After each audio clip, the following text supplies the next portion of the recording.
few options. Yeah. Yes, my wife is. Your wife is for sure. She has good taste, so she knows things. So yeah, we play pretend on the regular. We make up scenes and have fun, and everything you see tonight on our end is going to be completely made up, never to be seen again, which is fun. But we're also going to do something kind of cool, which is we're going to have storytelling. Let's get into storytelling. Yeah. We would have campfire, but we're indoors. Yeah, exactly. Love campfire. It's very brave for these people to tell stories, and it's so important to know and hear what people's personal lives are in our community and in the arts and stuff. So we're just so grateful to have everyone. Can everyone hear me okay? Yeah. Did you hear that? Did you hear that kick? I think they heard my hip hop. Yeah, so that's what's going to be happening tonight. All right, so occasionally we are going to ask for some stuff from you, but for the most part, it's really just listening to some stories and supporting the F out of them. Can you guys support the fuck out of people? Also, this show is PG-13 enough. Yes, fair one. Awesome. Anything else here? Gosh, we have cell phones. We do. We have cell phones. You want to turn them off? Let's turn Yes! them off. Let's be totally present for people tonight. Feel free to take one last picture. And then turn it off. Yeah, exactly. Where's that picture off? I don't know. Awesome. So, just to give you a little background how this happened, we every couple months like to work with an organization that's doing incredible things in Savannah, and Garrett suggested. And do you want to say why you thought of working? Oh my gosh, yes, because Amanda's House is just does an amazing job. They do a lot of collaborations with other places like Step Up and things like that. Founded by 5 very large churches here in Savannah, so it's a group effort, and they're doing a kick-ass job fighting food insecurity. Okay, that's awesome.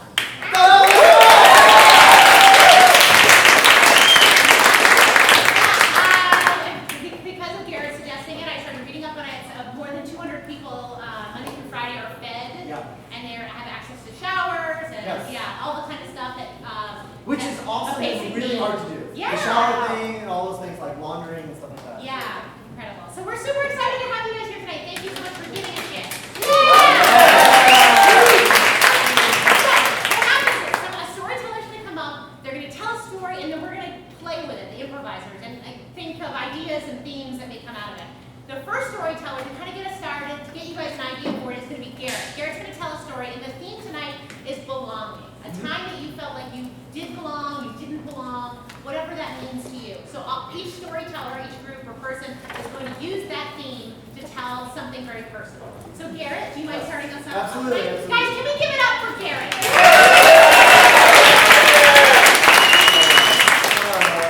Bree asked me to tell a short story about belonging. And that carries a very heavy weight to me, like the word belonging. I don't want to be trivial about that.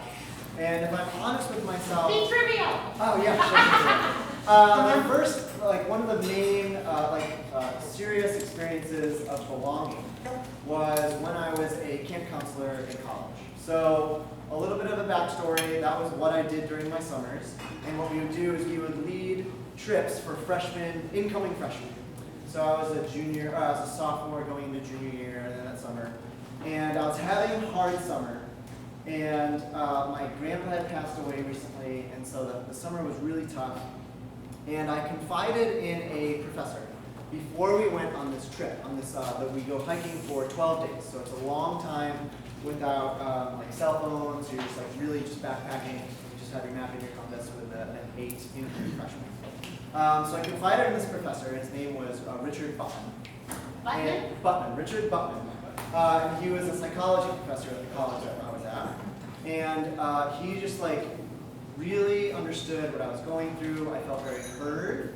And he told me that he was going to be looking forward to me coming back after this trip, after this 12-day hiking trip. And so we go out on this trip, and we have this amazing hiking trip. It's with 8 guys, like I said, and me and a co-leader. And it is a difficult trip. our water filter breaks on the third day, and so we have to either boil or use chlorine to filter our water. Food was a little tough because we didn't have water, so we couldn't rehydrate a lot of our food. It was really tough, but like through all of that, I think the group, the guys really bonded. We all gave each other secret code names. So the only rule was you had your secret agent name had to correspond with the first letter of your first name. So I was Garrett, so my secret code name was Gomez. There was I feel really bad. The first guy to go didn't understand the bit, so he was like, oh, I'll be Tarantula. And then, but for 10 years now, we just call him Tarantula. And it sucks. It's the worst secret agent name ever. But then there's Jet, Tarantula, Jack, Bazooka Joe, and Gomez, and a couple of others. Anyways, so the trip itself, on its own, was great. We were very bonded. But and this is the weird thing that happened, so it was a 12-day trip. 5 days into that, a close friend of mine and the camps committed suicide. And so there were 6 days of me not knowing that. 6 days of everyone at the camp and my friend group and community grieving, having a memorial service, burying him, and then a couple days later, I get into camp. And I have had zero contact with the world. And they decide to let all of the trips coming in to know what had happened on the camp. It happened on the campgrounds.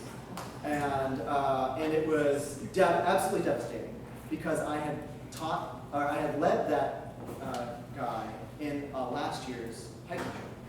And so he also had a spine and things like that. It was very, very difficult. But the first person we hiked in, we were all like super chipper after 12 days, was Rich Buttman. And he was there, and he was like, hey, there's a little bit of a professor switch, I'm with your group now. And he did that intentionally because he knew I knew this person who committed suicide, and he knew I was going through a hard time that summer. And he decided to take on a spy name as Ripples. Yeah. So now this PhD grad professor at college now is Ripples. He has Ripples on his door.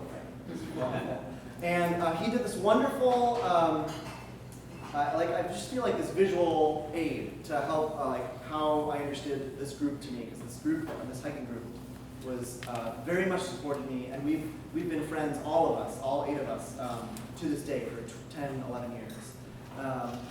They still call me Gomez, I still call him Tarantula.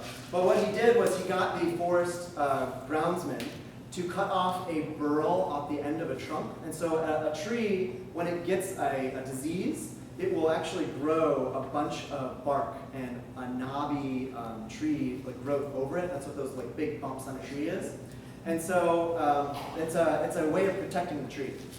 And so he gave this wonderful allegory of what us as a group was going through. He said, when a tree is hurting, there's stuff that comes around it, and it's there to protect it. And so he got this burl, and it's this beautiful, exquisite, kind of bowl shape, and he made us all with a soldering iron, put our names into the burl, as well as our group name. We are the Sons of Ripples. And that burl now is in his office, and for the last 10 years, he uses it as an object to talk about community in his psychology classes. And we still connect with him today. He's doing amazing. He's retired now. And I still connect with the guys. They were at my wedding. And once a year, we still plan a hiking trip. So we go hiking in Kentucky once a year. We try to, at least. So that was really that's my story of belonging. Everybody give it up for Garrett!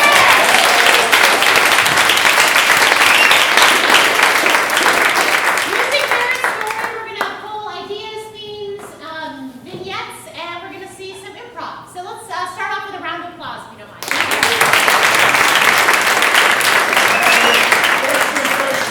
Freshmen, okay, get your compasses out, There's a hurricane coming, so I know we were planning on hiking outside for 12 days, but with the hurricane coming, we didn't want to take any chances, so we're going to stay here at the Oglethorpe Mall. We're going to hike, we're going to be here for 12 days. And it's not technically closed, just no one really comes to the mall anymore, so it's gonna feel that way. It does. But we all got together, so we're all gonna stay as a community. Yeah. Camp counselor Trickle. Yeah. You're right.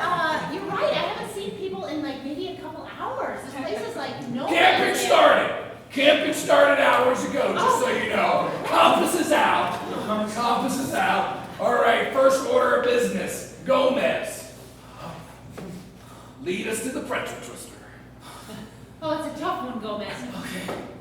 Alright, there's some moss somewhere around here, and I can probably use that to find. Watch out for Victoria's Secret, man. Yeah. You don't know what that secret really is about. Tarantula's mom works there. Yeah. Be careful about JC Penny. That penny ain't a penny. Oh, it's spelled wrong. I thought it was like P-E-N-N-Y, like the coin was P-E-N-N-E-Y. It's a lie. Yeah. It's a lie. This might be darker and more mysterious than any forest we could have hiked through. Go ahead, Gomez. Pretzelville. This is a lot of pressure for an 8-year-old right now. You are a child prodigy, Gomez. Child prodigy. Say it louder for you. Thank you. Yeah, Pretzelville's right next to the pretzel twister. That seems redundant. No, Gomez. And so Gomez went hiking through kiosk after I kiosk. feel like I'm becoming a man. He saw sharper image. And I feel my beard growing and chest hair growing out too. Virgin Records. You need any CDs? I'm not a virgin anymore, Sales. I got a Cell phone case? Can I get your No, cell phone I've been case? out in the wilderness for 2 I'm years. that weird hurricane chamber you could step into and get blown away. I like challenges.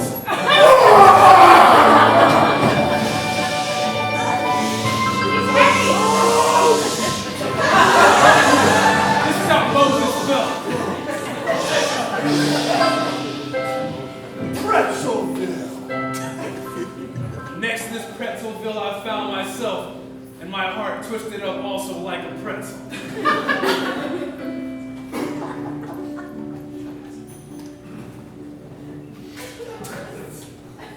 Oh, Oscar. Time to twist the pretzel.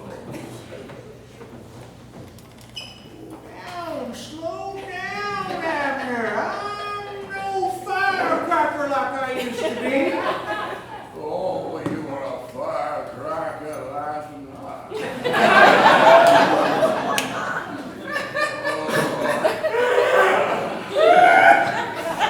That's what I call a great-great-grandfather. Whoa, hey. Oh, no. Get coarse salt. The coarse salt. Well, I'll get to a twist. Twist. Twist. Twist.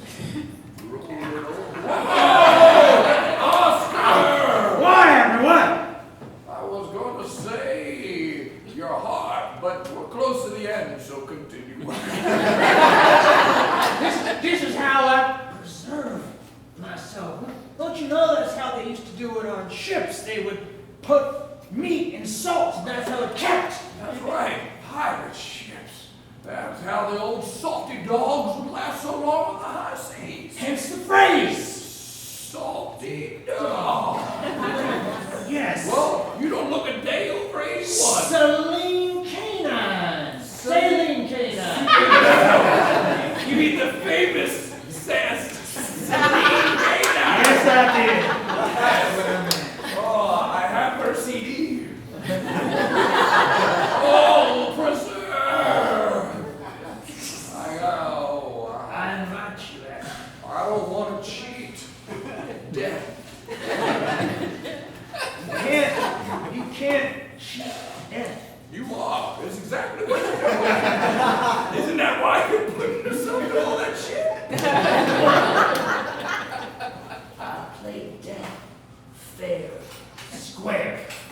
I don't cheat. Yeah,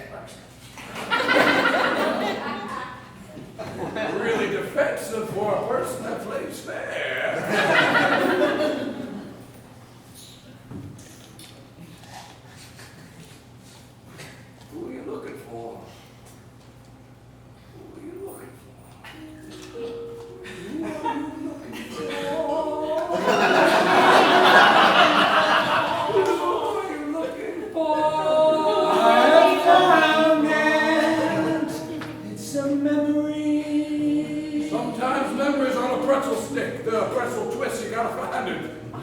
It's a place long ago. Looking for. Is it an idea? Is it an angel? It's Oscar 40 years ago. It's you. I'm you. Wow, you were so handsome then. Virile and taller. Yeah, 2 inches. Yeah, that counts. That must have been before you cheated death. There I was, walking down the street, saying hi to all my friends. Hey, Oscar. Hey, what's going on, Phil? How about them Dodgers? Meredith, love the highlights. And I stepped out into the street, and then it happened. Car! Oh, my! I can't believe that just happened. I think I hit a human. And my body fell to the back of a salt truck.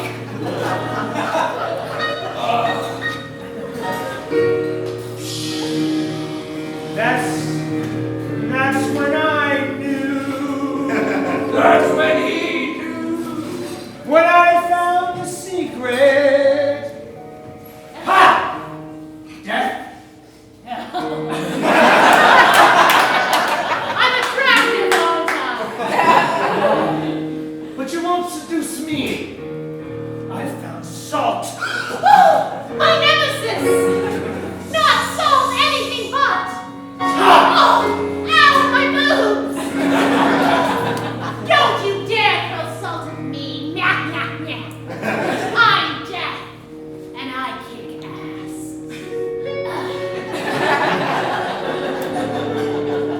Goodbye. I'll see you in 40 years. Ah!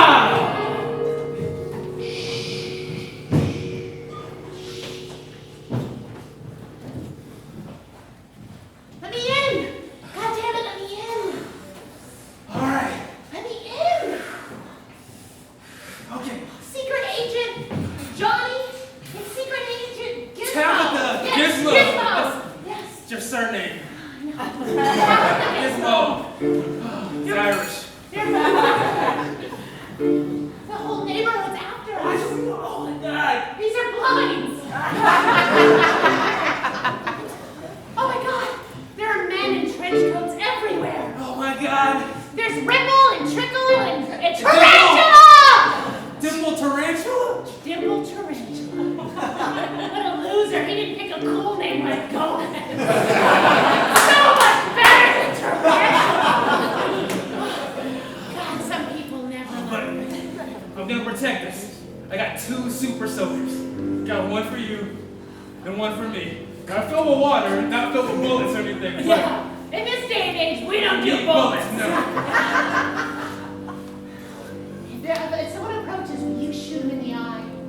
Can we back to back it like the Lethal Weapon cover? I clearly did cover. I hear someone at the door. Hello?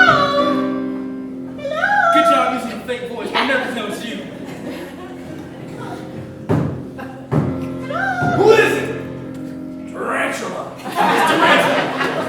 No, Dimple Tarantula. It's tarantula. Tarantula! What's nothing to do with you, Johnny? We want Gomez. It's Gizmo Gomez. Oh, Gizmo Gomez. I mean, it's Gizmo Gomez. They just want you. That's okay. I only need this water. Sonny, what's going on inside there?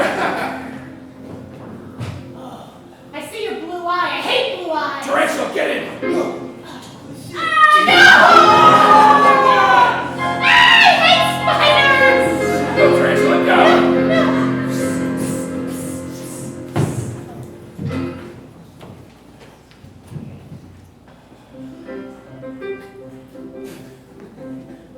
Hey, I was gonna say, I got a student coming in to talk about our grades. So, yeah. All right. Pretend you don't hear all the. That's right. You got like a protege coming in, talking about how they're doing. Yeah. And you're gonna put a letter grade on that thing. He's struggling.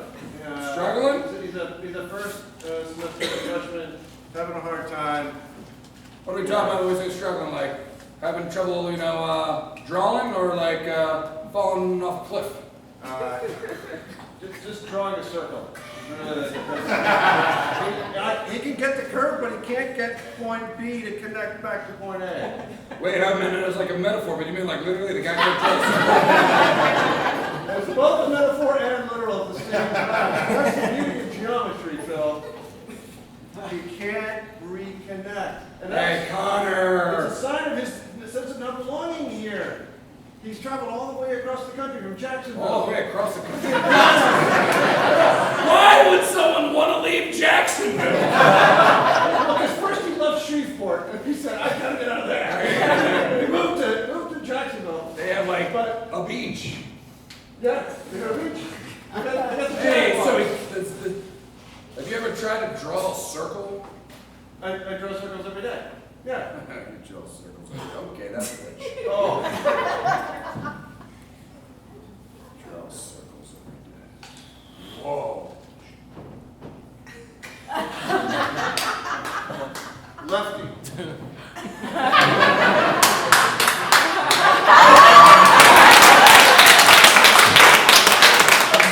Don't make me top that.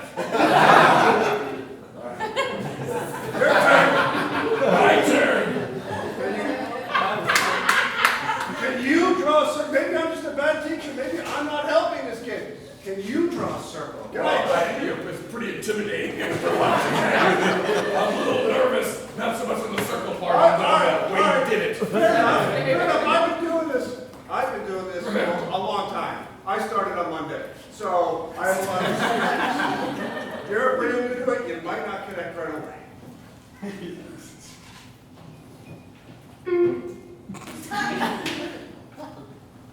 Ooh, that's a spiral. I don't want it to end. Mesmerizing. I don't want it to end. See, that's a metaphor. I need to keep going because if I close off the circle, I'm going to eventually have to use my penis to do it. I'd rather not do that at the workplace. You don't want to end up some old dude working at a Pretzelville. You gotta finish it. You gotta find a way to connect. Use your whole body. Hold on, let me try the other side. Oh, wow. Call it the B What? side. It's a negative space spiral. And you're going in. Are you going in the reverse direction? Are you now going counterclockwise? Yes. Phil. Stick your pee-pee in that.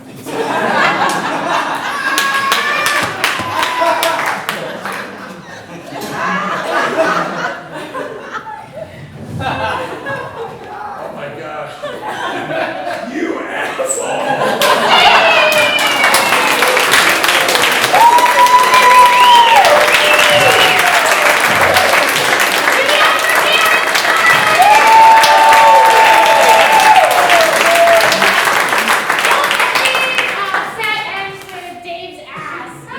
Guys, we have TLP.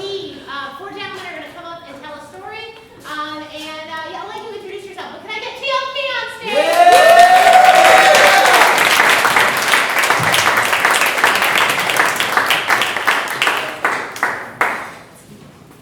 You guys don't mind introducing yourself and speaking very loudly. First, can I get everybody to make some noise for yourself?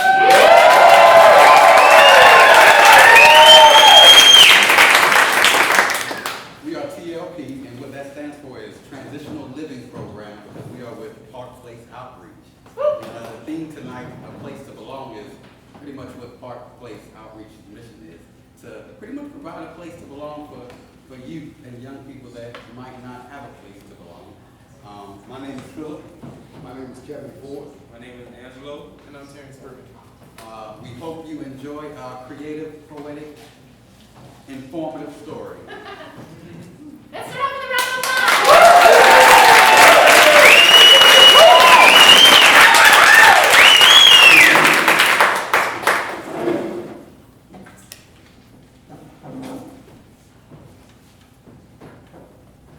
To be accepted, to be respected. Will I be seen? Will I be heard? Can I feel valued? Can I feel appreciated? Questions I ask myself that feel so absurd. Unfamiliar places, filled with society's constantly changing faces. It seems we must wake up and compete just for a space to feel complete. Alone never felt so crowded, searching for a home in self instead of self-doubting.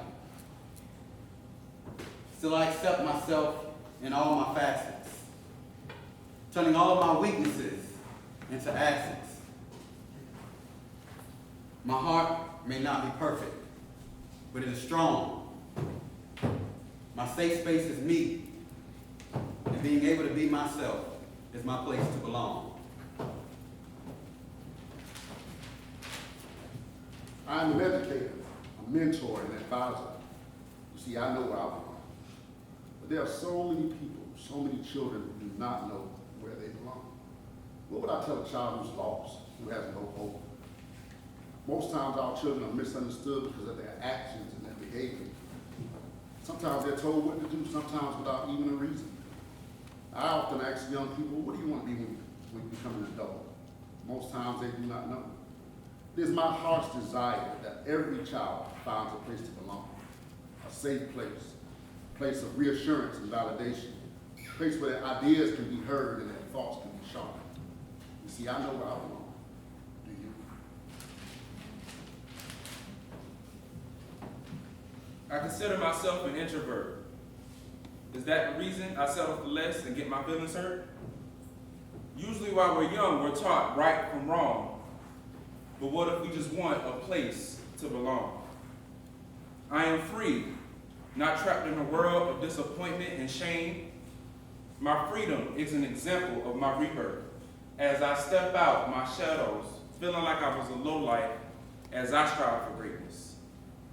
You can't compete where you don't compare. And you will never feel validated by people's opinions if you just keep believing in them. You can't. Beautiful people know true beauty is natural. They wear their naturals proudly as a symbol of pride and blackness, as a symbol of responsibility to our black people, as a symbol to promote love and unity among our black brothers and sisters. Also to help establish a new world order of freedom and pride. And that's the natural truth.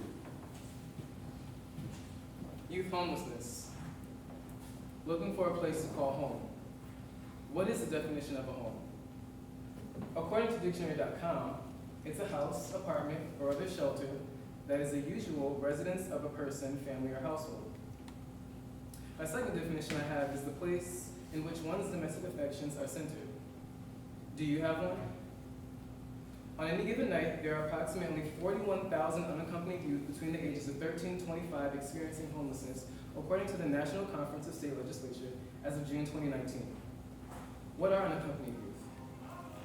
Unaccompanied youth are young people not in the physical custody of a parent or guardian and include youth who have run away from home or have been forced to leave their homes. By definition provided by the U.S. Department of Housing and Urban Development, a youth is any person under the age of 25.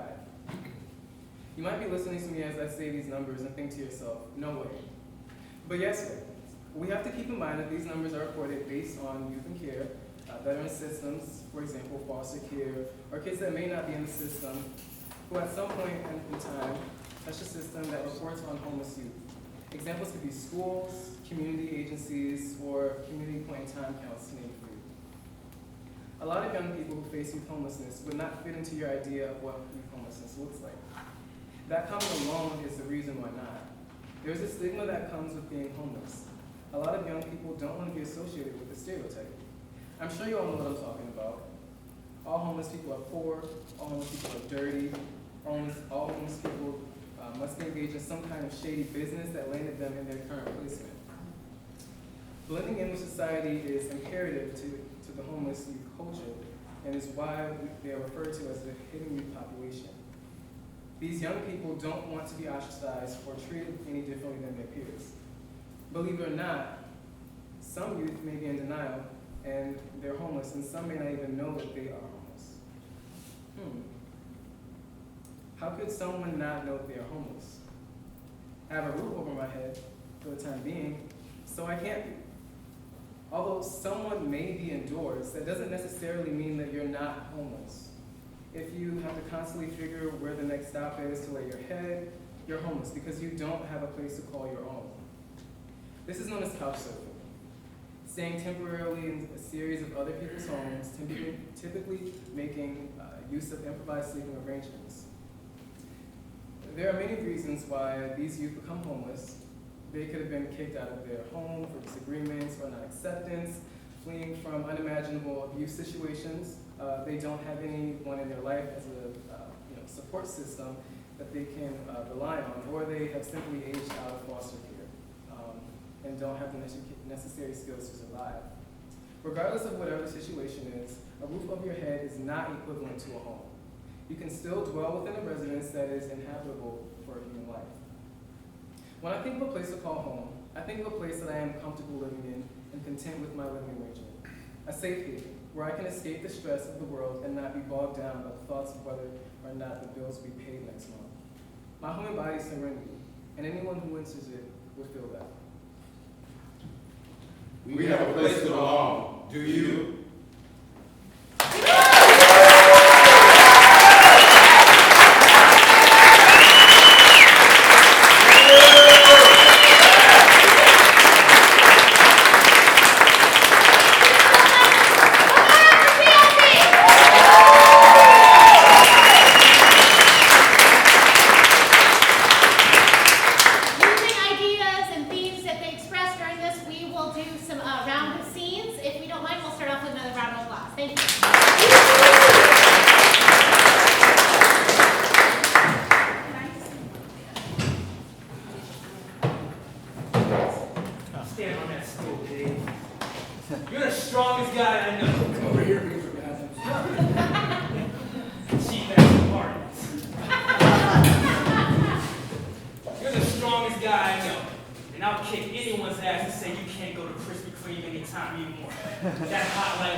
Krispy Kreme.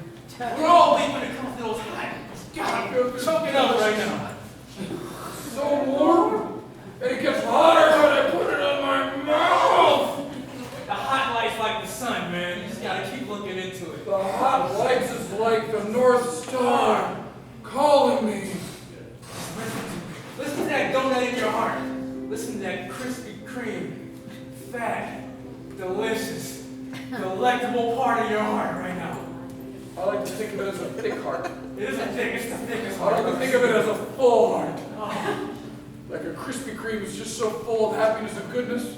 I want to eat more, but sometimes your heart's like a donut without no hole, man.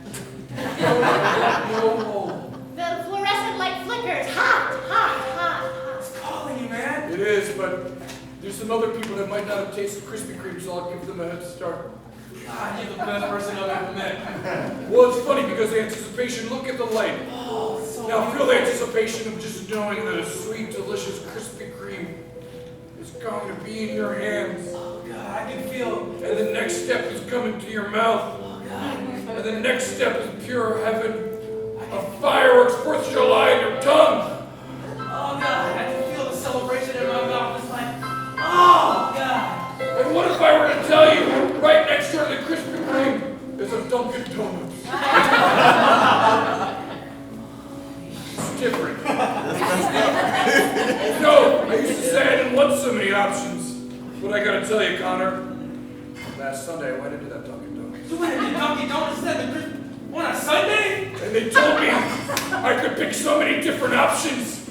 I said I want a dozen donuts. They said you could have 12 options. And I said, holy shit! Yeah! Ones in a dozen! Yeah! I didn't know there were so many different types of donuts. And I'll tell you some of them.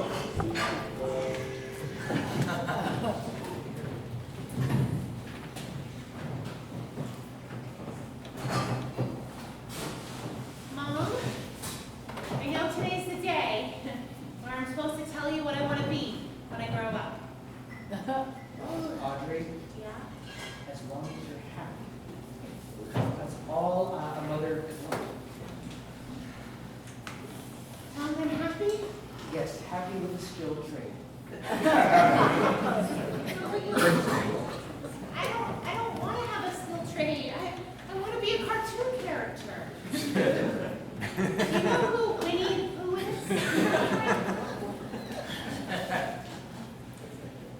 Yes, Audrey. I know who Winnie the Pooh is. Do you know what Winnie the Pooh did to this family? Mom, not that. I get it. There's a picture of Mom and Winnie the Pooh 10 years ago. Mom, don't throw that in my face. I know that he's wearing a two-piece. I don't have to throw it in your face, Audrey. Okay. I wake up every day, and my old daughter is going to stand in my kitchen where I conceived you. And tell me. Oh, that's too much pressure. No, I didn't even want to be Winnie the Pooh. I wanted to be Piglet. You know who Piglet is? Yes! That's all I wanted. On the mantle behind him are the ashes of Eeyore, Piglet, and Christopher Robin.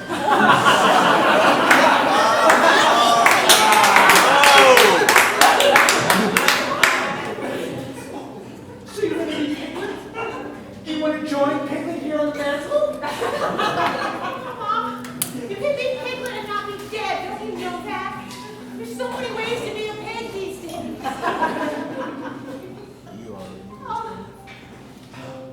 All I want to do is find my Christopher Robin, some white guy who's going to take me out of this.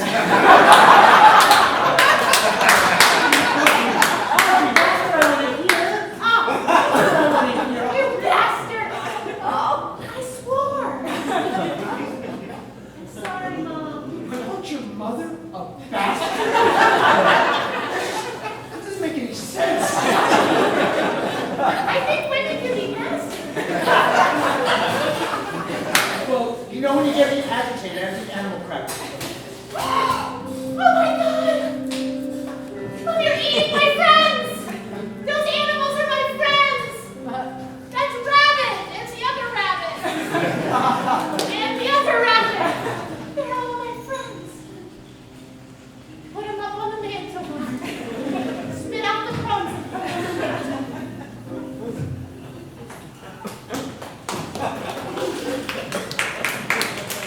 Welcome to True Value Pawn Shop. You buy or sell today? I'm buying. Okay. Kind of window shopping, if that's all right. Yeah.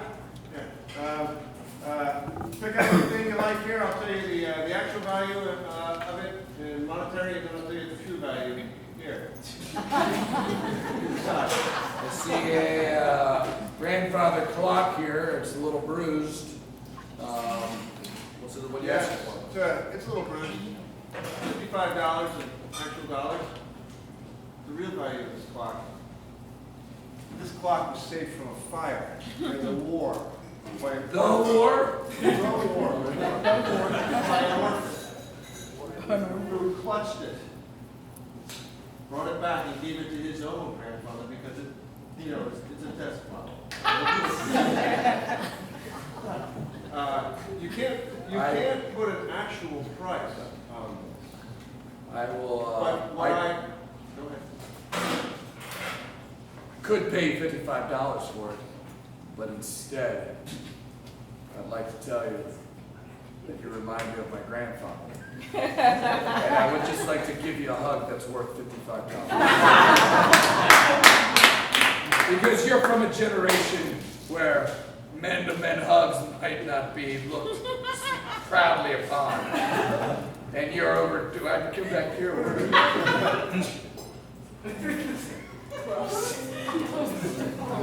Now this is just a sincere hug.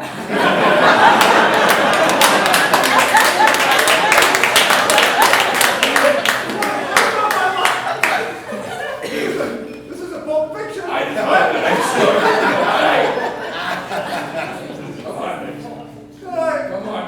on. You get what true value punch up is really all about. Let's see how the hug is first. Hey, you're loved. You're welcome. You can have the grandfather clock. I paid for it, so I will.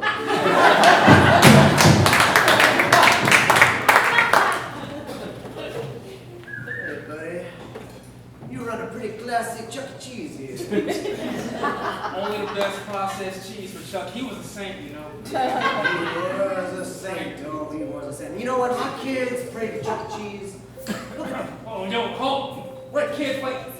Jesus is who you pray to. Oh, Chuck E. Cheese I'm is sorry, I didn't. Chuck E. Cheese is just his greatest emissary. Can I get it right? Oh, I'm so sorry. I didn't mean to offend. Now, my kids, they look so happy in that ball pit, right? Look at them. They look so happy, right? They look like they're just frolicking, having a good old game time. It's the good old gay time. The good gay kind. Yeah. This is a taller than Chuck E. Cheese. This is the very, oh, I'm sorry. I didn't mean to that. Cheese is made of inclusivity. Oh, use some Chuck E. Cheese. All the better. All the better. Because I got a deal for you, buddy. How about I slip you a 20? And my kids stay here overnight while I get my way. That sounds perfectly scrupulous to me. Really, I was expecting some pushback. You're really living into the Chuck E. Cheese as the enemy of the Lord here.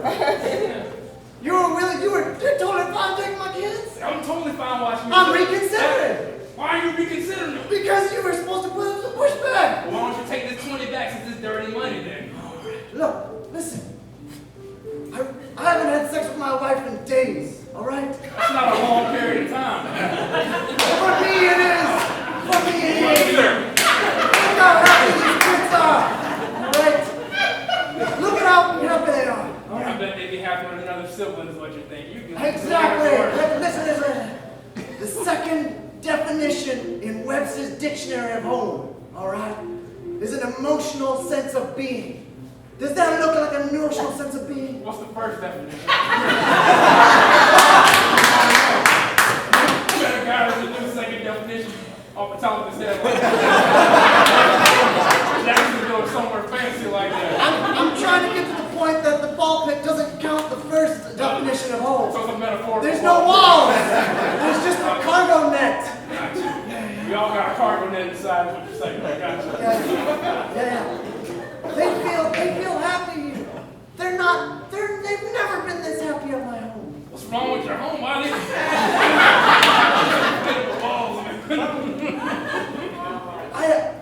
Why don't we even have a basketball hoop at home? We don't even have basketballs. That explains it. I know. Explain it. Although the only toy we've ever had is a rattle when they were each born. My grandmother gave it to them. I know white kids love basketball. So you're gonna have my kids? Yeah, I'll take your kid. How long? How long do I got? $20 to get you 5 years. You're telling me. You're not only gonna let them go to school during the days. You're gonna watch them over the summers when they don't have any place to go.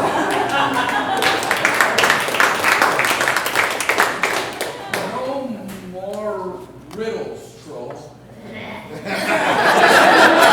No more riddles, troll. I like riddles, I like butter, I like things when we're together. Troll speaks in rhymes. Oh, no,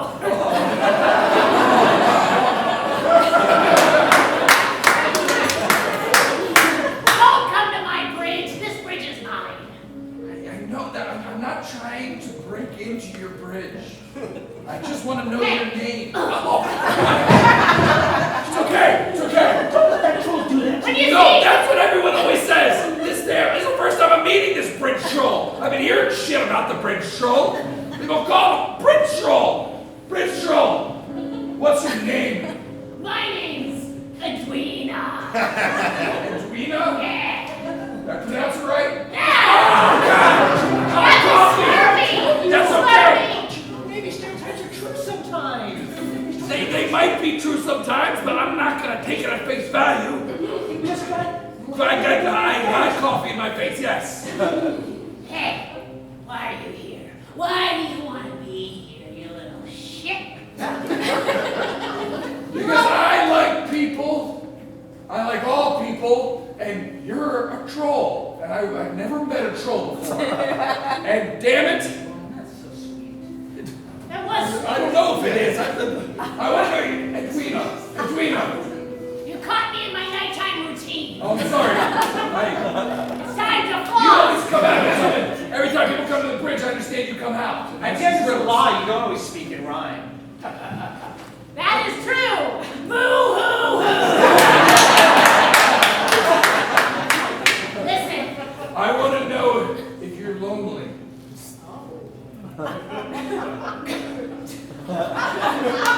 lonely. Well, there was a time when I had friends and family.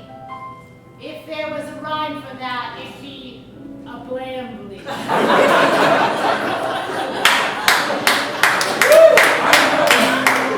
Edwina, we're having a stock the bar party. Stop the bar. Yeah. Stop the cereal bar. Ah, Yes. I love the Cocoa Puffs. You love Cocoa Puffs, fans? Cocoa Krispies, Cocoa Pebbles. Oh, me too. I love Cocoa Pebbles. Hey, Adrina, I gotta get the principal. Yeah, please, I please. brought you another child. Thank you. Let's not go there. My desk grandfather clock and it was taken from me. Wait, what happened? Wait, was it there and it fell? Where is it? I was just a little orphan with a grandfather clock. Is it in your hands? I can't tell. No, it's not. You're the orphan that's from the fire.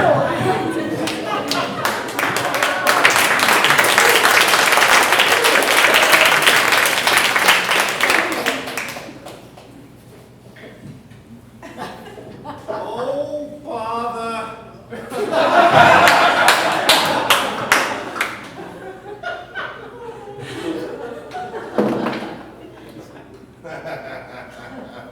Say, what's the big idea?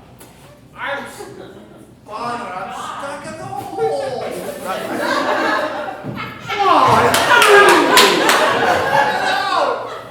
I need my friends. I need all my friends from 40, 38, and 40, 28.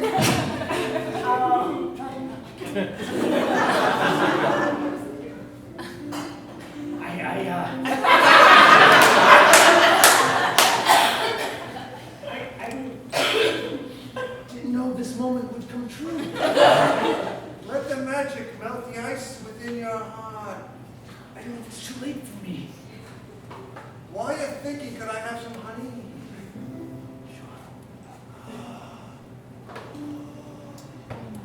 Oh, boy. What's in it for me? Come on, Winnie the Pooh, give it to him. Oh, I'm Winnie the Pooh.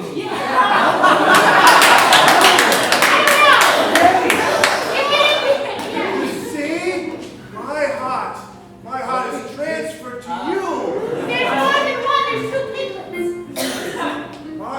Your act of generosity and kindness has given you the heart of Winnie the Pooh. Use it on your daughter. Mommy! Mommy?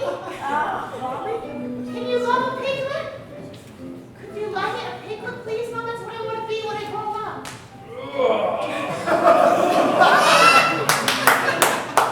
Oh, bother.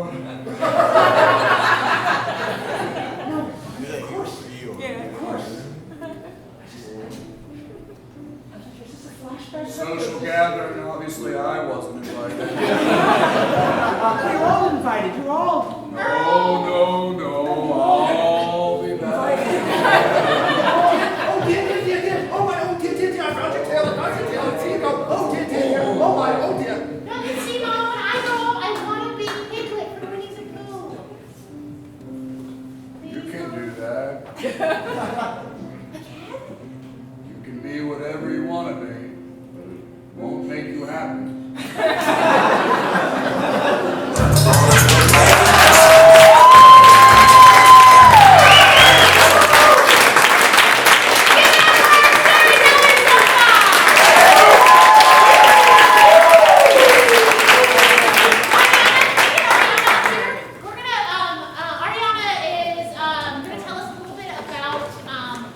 The work that's being done on a daily basis in Savannah with food insecurity and the shelter and the food shelter. So, Ariana, you're here? Yes. Okay.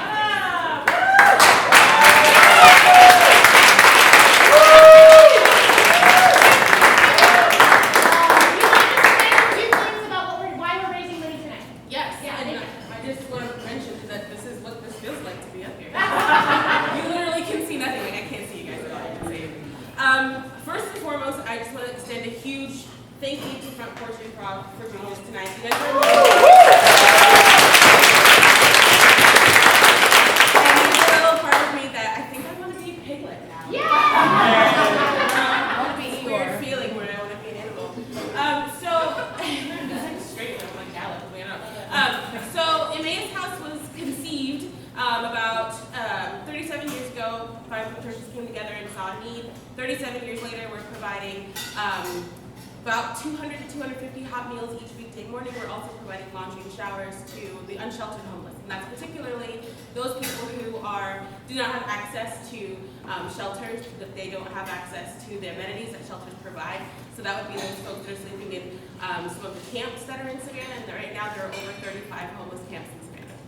We'll let that sink in. 35. Wow. And a camp can be 2 people, a camp can be 25. But there's an outrageous number of camps right now. And so our doors are completely open to everyone. We don't ask any questions of any folks that come to us. Our philosophy is, if you have, our regulation, I guess, or our rules are that you have to have a stomach. Like, if your stomach is empty, obviously you can come in. If you have dirty clothes, we will wash them. If you need to take a shower, we will let you use our shower. There's no rules or regulations whatsoever, and so that's kind of why we end up seeing a lot of the unsheltered population. We have a mighty staff of 4 people, and again, we're serving 250 meals a day, so we rely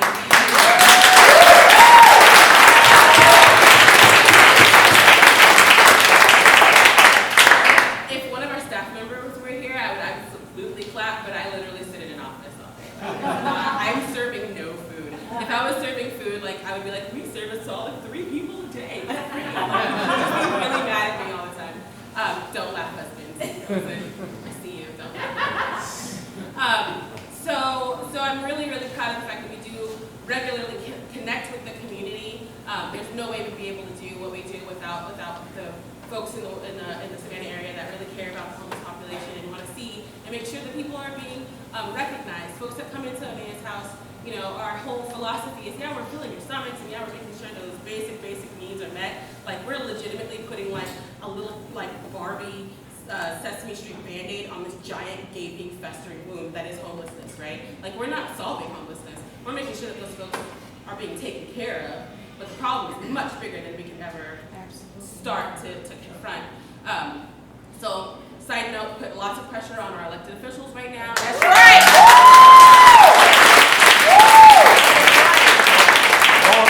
Make sure that those of us who do have seats at the table, that we're representing those that don't.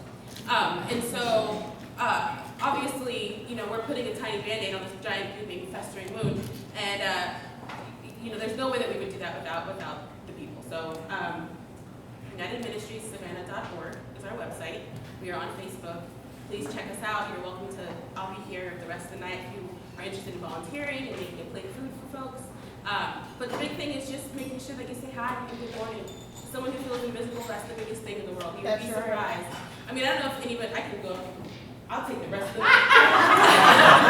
But honestly, if you're walking down the street, and as females, if you're walking down the street and some girl goes, oh my God, I love your dress, that changes your day, right? Oh, wait a minute, hold up. Okay, I'm actually fine. Thank you. It changes your whole day. Imagine being someone who looks over so regularly and is literally considered an invisible person. Website, invisiblepeople.tv, actual website. Absolutely. Amazing. But they're considered invisible. To walk into a space, a respite environment where you're actually acknowledged, and not just acknowledged but celebrated, and like you're supposed to be there, you're supposed to belong. That's your place to belong, as Amanda's house, tied into the theme of the night. And to get a cup of coffee and a high is major. So I welcome you to come volunteer with us if you're interested. Check out our website, find me on social media. I'll be here all night if you have any questions.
We want to respect everyone, and we're just so honored for everyone who's already spoken, anyone who's going to speak tonight, for being vulnerable and for sharing what you're going through in any small way. And we just want to celebrate you, but we're also just like, we may make mistakes, but we're going to try to go there a couple times. What we primarily do is comedy, and we do think that there needs to be light and dark in life, and that's what we're trying to do. And so anyway, thank you so much. Forgive us if we make mistakes. We're doing it with hopefully a beautiful open heart. Absolutely. That's what we mean, right? We want to be as careful with our risk as much as the storytellers. Yeah. And we really, like, let's give a round of Yeah.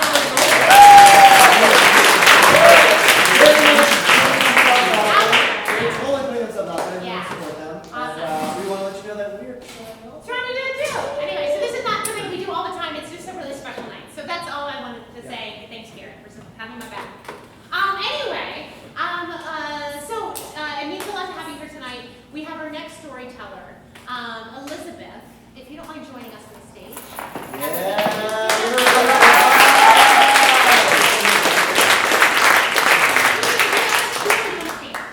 Okay, Cool, who's just cool. gonna stand?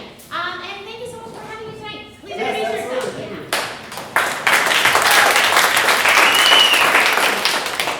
So when I was a kid, I fashioned myself as Disney princess. Everybody wants to be a princess. They want to have that illusion of your happily ever after and your happy ending and all of these things. And that was me when I was a kid. So I would walk around the park and like sing random little songs. And I would often be found sneaking off someplace by myself because I watched a lot of sitcoms and I watched Full House and Family Matters, and those were all like real people in their real lives, right? So I don't know that the cameras are following me, but I know that there's cameras following me. And so I got to talk to my audience and talk to my camera. And so I would look directly in my camera when I was like 7 years old and be like, look, I'm really sorry that my mom just said that right now. Like, please don't think bad about my mom right now because she really didn't mean it like that. And so I just thought that they were hidden, that the people from Full House don't see the camera, so neither do I. But I am definitely on TV right now. And so I had this idea in my head. And like every Disney princess, I came through this really tragic, horrible backstory. And so I'm like, yeah, I'm definitely a Disney princess. When I was a little kid growing up in elementary school, we moved like every 3-4 months. And I thought it was because my mom was a military brat and never got it out of her system. And when people ask me where I'm from, I still tell them that. And like, my mom was a military kid who never got it out of her system. We got evicted all the time because my dad was a drunk and an alcoholic. And, trigger warning right now because we're going to go to a kind of dark place here. So just keep that in mind as I'm preparing to like go down this rabbit hole right here. But we had this kind of like really dark sordid thing going on. My dad was totally fine when he came home and he was drunk. He would be laughing and playing and just be having so much fun, and then there would be a pause. And in that pause, in that moment, you would know that my dad was not Dr. Jekyll anymore, he was Mr. Hyde. And he came out fighting. He was 6'3", 200 plus pounds, all muscle, pure marine. And he would just lay into my mom and my grandmother. And I remember standing there being a little kid, being like, man, I wish I could do something. I wish I could make him stop hurting them. I wish I could make this end. I wish I could somehow come between them. What if one day he starts hurting my little brother or little sister? Like, what's gonna happen? And what can I do? And then one day he came home and he was real angry. And my sister, my baby sister, was crying in the other room, and he went to tan her hide. And I was so scared. I'm standing in the kitchen. What can I do? My mom's running after him, being dragged behind him, can't stop it. Grab a cup off the counter and I throw it on the ground and it shatters. And in that second, he turned around and all of his ire was on me. And I knew that I could take these whippings. This is what I can do. And my mom won't cry anymore. And my nonna won't be sad anymore. And my brother and sister will be safe. So from the time I was 6, 7 years old, I was making asinine little things happen in my house. So my daddy would come home drunk and he would fight me instead of hurting them. And that's what I decided to do as a kid. And I decided to go to school covered in bruises. And I decided to not tell anybody what was going to happen. And then when some cop friends showed up at our house one night, and my dad was like, oh, she's just a clumsy kid. Gave him a couple beers, they hung out, had a good time, loved small town life. My mom loaded me up in the car the next day and drove me to what was the orphanage in our little tiny town. She goes, you see that house right there? That's where all like foster kids live, right? And I'm like, yes, ma'am. She goes, what do you think about those kids in your class? And I'm like, well, they're dirty and they get in trouble. And she goes, yeah. She goes, what's going to happen to you next time you open your mouth? You're going to be living right there. You'll never see us. You'll never see your brother or your sister again. So you better not tell anybody a thing that happens in this house ever again. Because we're your blood. And we're your heart. And we're your mom and dad. And we love you. What's a stranger going to do to you? So when I was 18, I got tired of this and I ran away.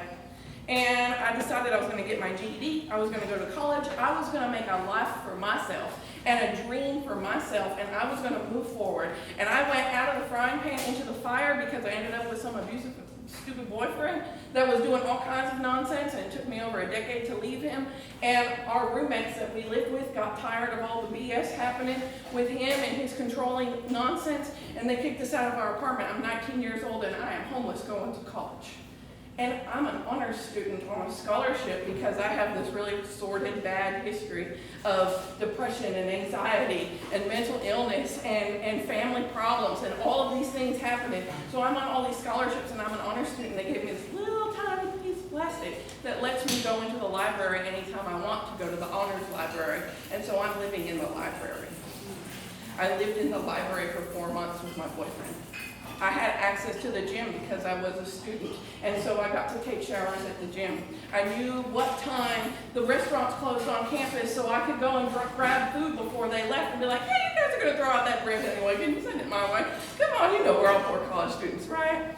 I found a box of blood drive t-shirts, and that was what I wore for 4 months, to the point that 20-year-old people in my classes were making fun of me that I was a cartoon character walking around in a blood drive t-shirt for the rest of my life. That's all I wore every day was a blood drive t-shirt. Because I was washing my clothes in the dorm rooms at the laundromat, sneaking around so people didn't know, wait until January 1 so I could start and get in at the apartments on the campus. And I tell you all this to tell you things happen in life. You're either in a storm, about to be in a storm, about to get out of a storm. There's one coming, and some stuff is going on, and people are not what you see on the outside, and there's a lot going on inside that you don't know about. You don't know that I went out of the frying pan into the fire, got transferred to Switzerland, had to put my entire life again in a backpack, jump on a plane, come back home to take care of my sick best friend who passed away, raised her kids, got married, and he passed away too, all in the last year. So you don't know what is beneath the level because you see this face and you see these clothes and you see a fancy title on a card and you don't know what it took to get there. And that's what I'm telling you today is can still get there. I woke up all the time trying to commit suicide. I was doing all sorts of things when I was a kid. And when I was 20, somebody told me once, you know what the best revenge is on anybody that's ever hurt you? A life well lived. So go out and live your life well.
what I wish he said. I see now the error of my ways in the way that I raised you. I've used alcohol as a salve to mask my own insecurities. These are the things I heard when you would yell shit that I didn't agree with. You see, really, I'm just insecure in my own self, and my rage comes from, decades of abuse, generations of abuse that have been heaped upon me. When I got more scared, I would start hearing a Mickey Mouse voice. Oh, so you say when I'm lashing out and hurting you, I'm really taking care of myself. All I know is alcohol to self-medicate. And these are the things that I understood, but I couldn't find the words to say or explain myself. But hearing him as Mickey Mouse voice and saying these things would get me through baseball. Shit was real. He actually hit me. No one did anything because I was his son. You're gonna strike him down. I already did that. Now I just don't care. But I love you because you're broken. And I love you, believe it or not. I have a tough time believing it sometimes. Strike one.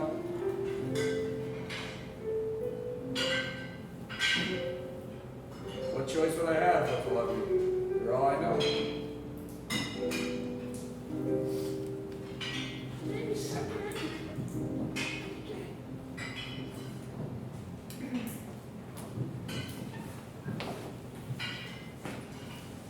Hey, dear diary, just wanted to know that I'm gonna make a vlog, and I'm gonna talk to you every day and tell you about all my experiences. Sound good? Oh yeah, no one can respond because it's a video. Let me take you deeper into the forest that is my bedroom. Hey, Jenny.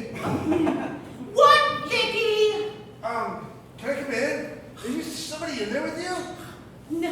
No. I hear you talking to somebody. Vicky, you're embarrassing me. No. Trust me, I'm not gonna tell anybody. I just want to know. Fine, come in. I have a vlog. A vlog? No, a vlog. A vlog? Yes, video vlog. Oh, vlog! A vlog. You used 2 syllables and it confused me. I can't believe I even know the word syllables at my age. Listen, Vicky, don't you understand? I have a lot of things to say, and the only person who can hear them is myself.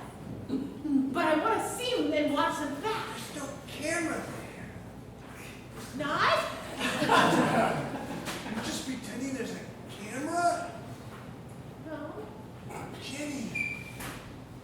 It's okay, I can't afford a camera. I just want to play with my hands in the square. I pretend I'm a Disney princess and I'm not at Disney World. I pretend all the time. Wait, you pretend you're a Disney princess? Which one? Oh, Ariel! Do you know what Disney princess I would be if I could be one? What would you be? I'm Snow White! But the rules in this world change. Everyone knows when 2 little girls decide to play pretend Disney princess, they become them.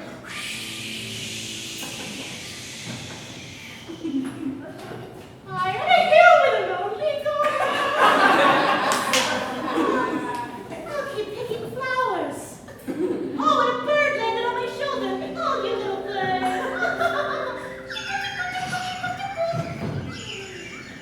Wow, Ariel. I can see you in that pond. You look incredible. Nice rack.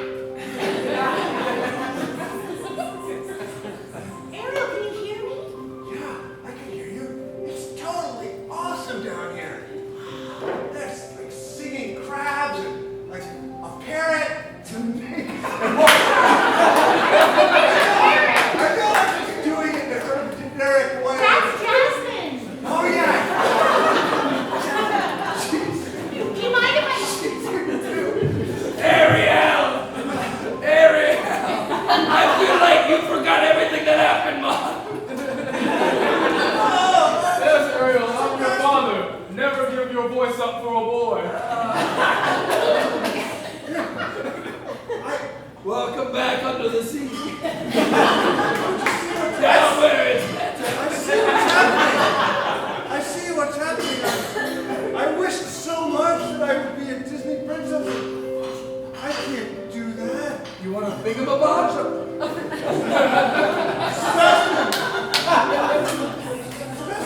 I have 20. There's a part of me that's still picky. No matter how much I want to be. Oh, you want to go back over there? No. Oh, good. But I have to. Oh, Ariel, Vicky. Okay, I will help you. I have to try. Come on, you can. Take my hand. Ooh. Oh, wow, you're wet and smelly. You smell like crab meat.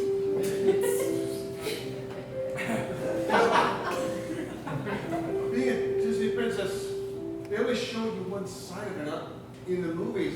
You don't know what it's really like to be a Disney princess till you've been one. That's true. It's so hard to be perfect. Snow White! Yes. There's more than 7 of us, you should know. I know, Grumpy. Don't you understand? That life is harder than it looks. I agree. I feel like we love you more based on dependency than actual true love. We do a lot of work, but honestly, it's more we're working in circles. Come here, my little small men. Come here. Don't make me say it twice. I'm bashful, so I have an excuse. I'm just chronically late. I'm Jimmy. I just do heroin and drugs. Don't leave. I'm Gropey, they cut me from the movie.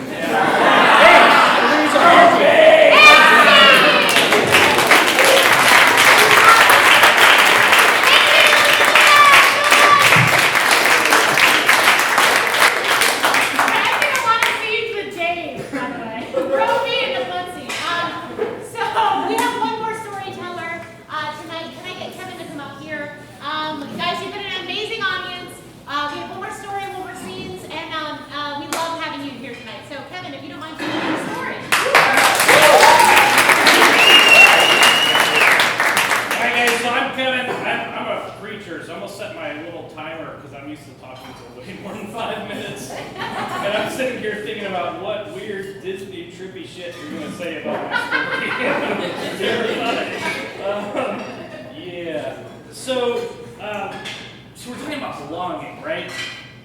I think we all struggle with belonging. I used to think that belonging was about fitting in. And, as I've gotten older, like I said, I'm a preacher and I have tattoos, and I play in a punk band, and I say fuck sometimes, and I have weird friends. And I realized at some point in my life that belonging's not about fitting in. I used to be a youth pastor years ago, and I had this youth group, and there were 4 kids in it. And yeah, I was very successful. Actually, it was to the point where I was hired to build a youth group, and there were 4 kids, and it was in this little town of Lakeland, Florida, and it's a lot like Savannah. There's a church on every corner, and so there was a lot of competition for the cool kids, and I realized I wasn't going to draw on the cool kids, so I had 2 little skater kids that are in middle school, and I was like, dude, just bring your friends, we'll eat pizza, and we'll skateboard, and we'll just be idiots together. And so in about a month, I had about 50 kids coming, and I learned a lot about belonging. I also had a group of college kids that started coming. This was at a little Episcopal church, and they went to a college that was Pentecostal college, and they didn't feel like they belonged. And so they decided to come to this weird little Episcopal church with a weird youth pastor that had the skater kids, and they started helping me. And eventually we started a Sunday night group for these college kids, and we would do a liturgy together, which was really weird for these Pentecostal kids. And we always had to be done in time to watch The Simpsons. That's not a lot of weird ministries. But I did that for a few years, and I was a part of a denomination for a number of years, and I think I missed that whole thing about belonging.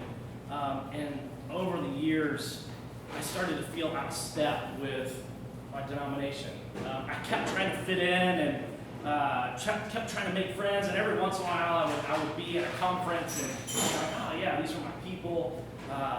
But overall, I eventually came to this realization that I didn't belong and I didn't fit in. But I fortunately met this guy named Frank here in Savannah, and he worked for the Diocese of Georgia, the Episcopal Diocese of Georgia, and he slowly helped me realize that I did have a place. And so he invited me to switch over to the Episcopal Church, which I did a few years ago. And in my original denomination, part of our history, there's my little thing going on. Okay, I got 2 more minutes. Okay, part of our history is working with the poor. And I forgot to say, I pastor a church of homeless folks.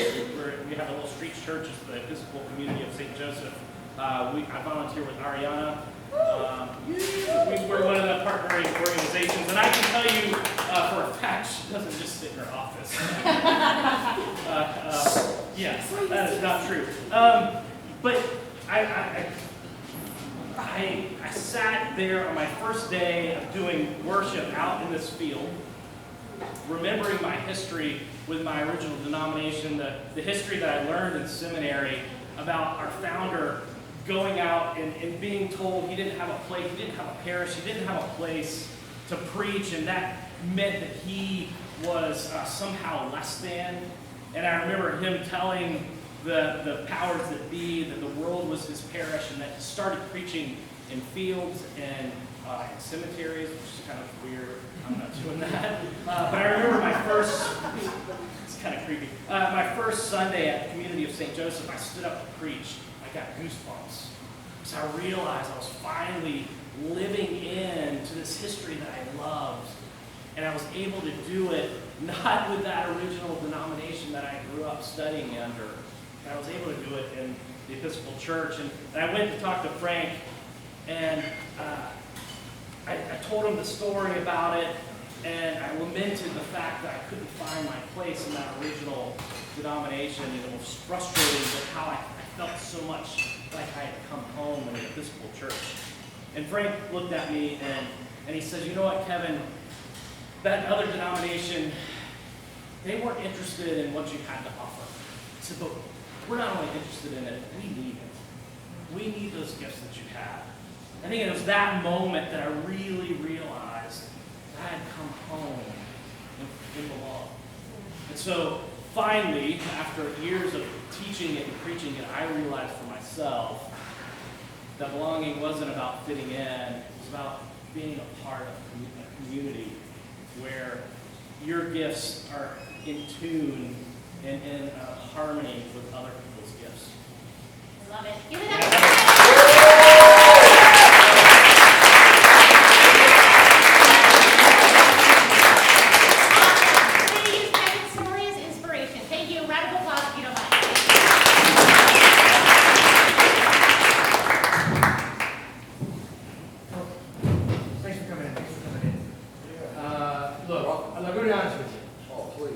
Your theology is sound. Yeah. We love it. Good. But we're trying to attract the youth. Yeah. That's what we need. All right, well, look, get this off my... Please. I preach in fields. I'm a field preacher. Preach in fields. Yeah, I know that's really weird. It usually turns off a lot of other preachers. Like I'm one of the weird guys. Oh yeah, give me a good meadow, grasslands, flowers where just the fingertips touch it.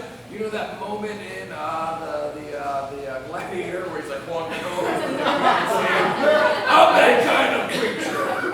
I'm the preacher where I walk slowly and my hands just touch the top. So brushing the Just tips? brushing the tips.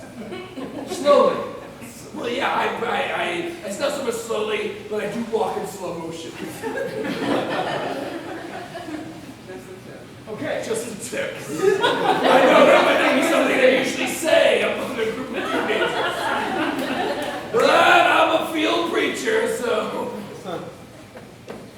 Yeah. Look, all I gotta say is the Catholic Church down the block, Yeah. yeah, they got bungee jumping. We have bungee jumping. Bungee jumping. Yeah. This is bungee jumping, and I'm saying that's also true. Yeah. Bungee jumping.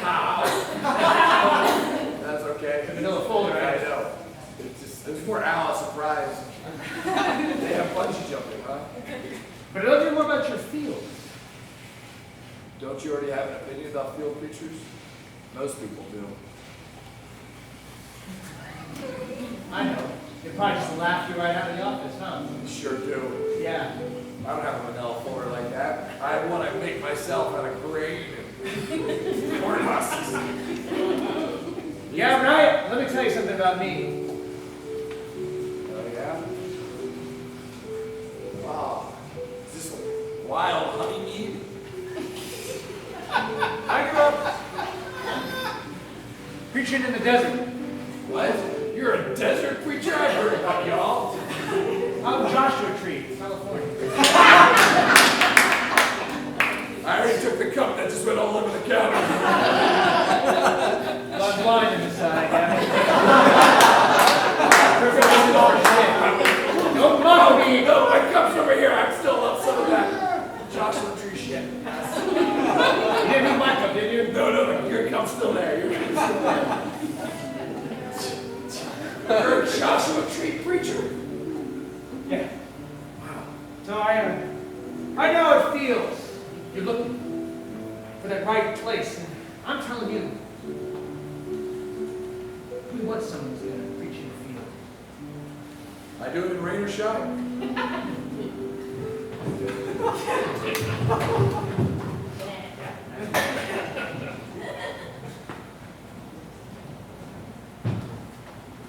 Look at this ollie, bro. Whoa. Oh man, Pastor Rick's gonna love that cool church. Yeah, I've just been working on my tricks, you know. Yeah, man, you're like Bam Margera, right? You know, before all that stuff happened. Right before. Yeah, right before. Yeah, you know, I don't really fit in, you know, with like all of the cool kids. Like, they got their bowl cuts, they got their Van You got sneakers. the Johnny Tsunami DVDs, Yeah. and all that cool. Yeah. I know how it feels, man. I don't have Disney Channel either. It's so hard not to have a Disney Channel. It's so hard being broke. You know, we could totally we could just decide to like ourselves. No, we can't. It's America. Trick! But I think you're on to something, though. No, man, I know America means capitalism and cheating on your friends and ha ha ha. But it can also mean other things. It can mean just like yourself, you know? We could just choose to like ourselves. We could just choose to like her. We could just make it. Whoa, you're a scooter now. That's usually not cool, but as I'm liking myself, I'm discovering I like you more now. What? See, you're doing it. Dude, You like me, so you're liking you. That's cool. 5 seconds ago, that was lame as fuck, bro. I'm not gonna lie. Cool as hell. Charlie, I've always liked you. At times you came into school, you were wearing a bow tie and no shirt. Everyone laughed at you except for me. Dude, that's so true. I got robbed that day, man. Oh, you took everything. You say you like me, but you're laughing. I was just remembering. How hurt your nipples were. Sorry. What's called? Hurt is a good vocabulary word. It's small but mighty, you know. Listen, Charlie, I like you enough for you to not care about yourself. What? Don't make me say it again. Say it again. I like you enough for you not To like myself. Don't like yourself, Charlie. Oh, myself because you like me enough for the both of us to not like myself. I didn't think that was the only option. I'm taking my emotional responsibility. Let's take out my scooter and your skateboard, and let's go have a Sunday afternoon, okay? All right, let's do a freeze frame high five, though.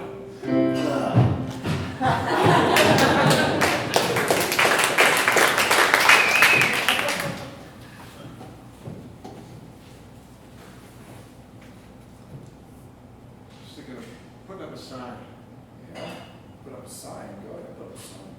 You put up a sign, put a bunch of words on a pamphlet and put it on a stick and stick it up there. There you go. All right. All are welcome. I'm gonna leave the door open, because if someone isn't having very good on Thanksgiving, they can come in here. Go ahead. Wait, hey, No. Oh. Okay. I was gonna say, if you miswrote something, that's okay.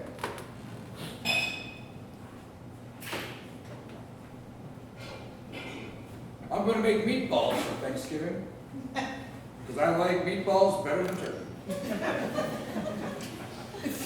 Wow. Chuck, And these meatballs are gonna be big. it's working. What? Working. You've always done the expected. These meatballs are gonna be the size of softballs. You never Think about it. What would you rather eat, turkey or a big old meatball? Well, a big old meatball. I want everybody to eat whatever they want. It's a great idea. Yeah, but I know what they want. Big softball size. Yeah, big Yeah. softball size people. What else is in your heart? What else would you do? If you could do anything you want. I'm gonna put out a block of cheese. No! You're lactose intolerant! Yeah, I know. So today's the day. I'm gonna put out a block of cheese, and I'm gonna tell people, use your hands. Use your hands on the cheese. You make that a sign. You make that a sign. Make that a sign. There's a block of cheese, and get a chip off the whole block. Yeah, with your hands. Thank you, friends. What? With your hands. You didn't hear that? You didn't hear that? No, all the suggestions I'm getting. Wait.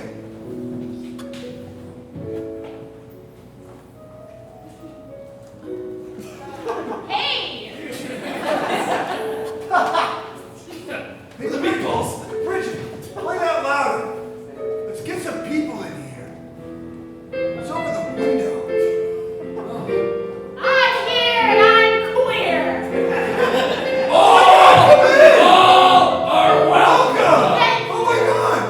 Do you like really big?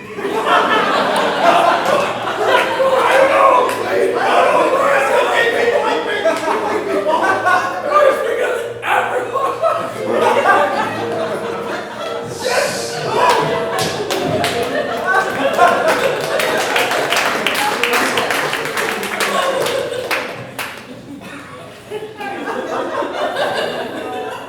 This kid in the other church will need to have a drastic character change and realize that everyone plays.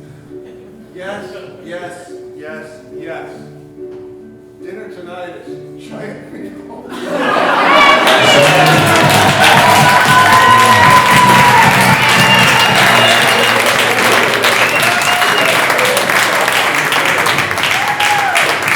Thank you to the cast tonight, to Diane, to our incredible storytellers.